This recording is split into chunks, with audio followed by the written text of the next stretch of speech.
the United States should look at this way too. We're running out of patience. I just arrived. Is the president coming? I just arrived. Is the president coming? I just arrived. When last did you speak to him? I just arrived. When last did you speak to him? I just arrived. Is the president coming?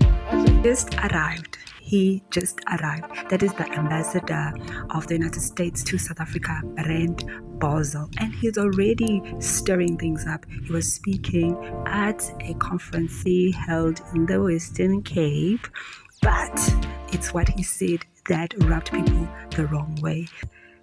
Is this what an ambassador should be doing? Shouldn't he be promoting trade, calming situations, making better representation for a United States that values democracy?